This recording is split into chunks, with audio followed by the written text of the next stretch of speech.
ये देखकर बिल्कुल यकीन नहीं होता कि जो देश आज तक 8 वॉर जीत चुका है, वहां सैकड़ों की संख्या में कई टेररिस्ट घुस जाते हैं और कई सारे सिविलियंस को मार गिराते हैं। बेशक उसके बाद जो हुआ वो हम सब जानते हैं।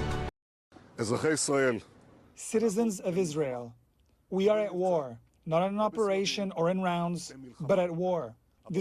The war has begun.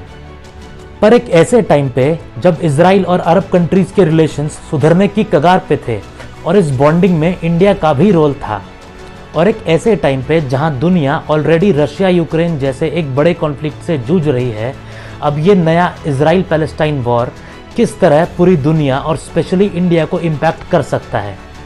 क्या हम सच में वर्ल्ड वॉर 3 की तरफ बढ़ रहे हैं? और इस अटैक से भारत के लिए सबसे बड़ी सीख क्या है?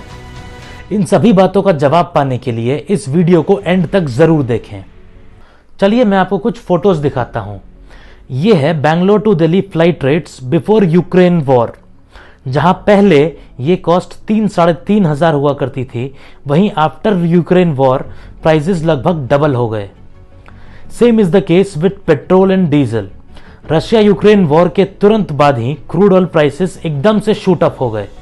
Wars in general R bad for economy, और अगर एक देश में हो रहे वॉर का असर दूसरे देश पर कितना हो रहा हो ये जानना है तो दोनों देशों के बीच हो रहे बायलैटरल ट्रेड को देखना जरूरी हो जाता है। इंडिया इजराइल ट्रेड की value is around $10 billion. Comparison के लिए UAE India trade volume is around $77 billion and Saudi India trade volume is around $48 billion. तो इस इजराइल वॉर से हमारे ट्रेड को कोई खास नुकसान नहीं होने वाला, राइट? बट वेट, इस $10 बिलियन में डिफेंस कोऑपरेशन तो है ही नहीं। अगर आप इजराइल इंडिया रिलेशन को क्लोजली फॉलो करें तो ये पता लगेगा कि defence cooperation is a major part of our relationship. Stockholm International Peace Research Institute 2020 के रिपोर्ट के मुताबिक इजराइल इंडिया का 3rd largest defence item supplier है। हमारी आर्मी को वेपन्स देने और हमारे देश को डिफेंस टेक्नोलॉजी शेयर करने के साथ साथ इजराइल हमारे देश के छोटे स्टार्टअप्स को भी सपोर्ट कर रहा है। 1962 Indo China war, 1965 India Pakistan war, 1999 में कारगिल वॉर, इजराइल ने हर कदम पे हमारे देश को सपोर्ट किया है। इंडिया को इस वॉर से कोई इकोनॉमिक नुकसान हो ना हो, लेकिन हमारे ट्रस्टेड पार्टनर इजराइल को ज़रूर होगा। पर एक तरीका है जिससे हम इजराइल की मदद कर सकते हैं। 1998 में पोखरण न्यूक्लियर टेस्ट के बाद जब पूरी दुनिया इंडिया को कंडेम कर रही थी, तो इजराइल उन गिने चुने कंट्रीज में था जिन्होंने इंडिया के अगेंस्ट कोई एक्शन नहीं लिया।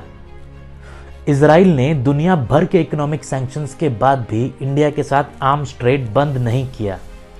अब आप ये सोच रहे होंगे कि इंडिया को भी यूएन और हर इंटरनेशनल प्लेटफॉर्म पे इजराइल को सपोर्ट करना चाहिए, है ना? पर इस समय दुनिया जिस तरफ बढ़ रही है, ये काम बहुत ही डिफिकल्ट होने वाला है। चलिए समझते हैं कैसे। 2 टीम्स बना लेते हैं। टीम ए जिसमें है USA, Europe, Ukraine and Israel, and team B जिसमें है China, Pakistan, Iran, Russia and Palestine. अब इस सिचुएशन को देख के ये लगता है कि इंडिया नेचुरली टीम ए का पार्ट बन सकता है, पर टीम ए में जाने के लिए यूएसए और यूरोप बोलेंगे कि इंडिया शुड कंडेम रशिया, जो कि ऑब्वियसली इंडिया नहीं करेगा। पर अब यहाँ इजराइल भी ये बोल सकता है कि रशिया में हमास टेररिस्ट को सपोर्ट किया जा रहा है, तो इंडिया शुड कंडेम रशिया। और टीम बी में तो इंडिया कभी फिट हो ही नहीं सकता due to China and Pakistan. अब इस सिचुएशन को देख के आप बोल सकते हैं कि दिस इज़ वेरी हाइपोथेटिकल, ऐसा कभी होने ही नहीं वाला। लेकिन वर्ल्ड वॉर 1 और वर्ल्ड वॉर 2 को देखने पर यही पता लगता है कि वर्ल्ड वॉर्स इसी तरीके से स्टार्ट होते हैं। और अगर चीज़ें वर्ल्ड वॉर की तरफ बढ़ती हैं तो इंडिया जैसे पावर के लिए कोई एक साइड ना चुनना बहुत ही मुश्किल हो जाएगा।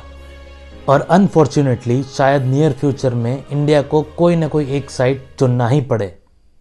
अब इस पूरे सिचुएशन से इंडिया दो बहुत इंपॉर्टेंट लेसन्स ले सकता है। पहला, हम सभी भारतीय इजरायली आर्मी और मोसाड की मिसालें दिया करते थे, पर ये वीडियोस देख के अपनी आंखों पर यकीन नहीं होता। एक ऐसी कंट्री जहां टेररिज्म का थ्रेट हर समय रहता है, वहां इतना बड़ा सिक्योरिटी लैप्स कैसे हो सकता है?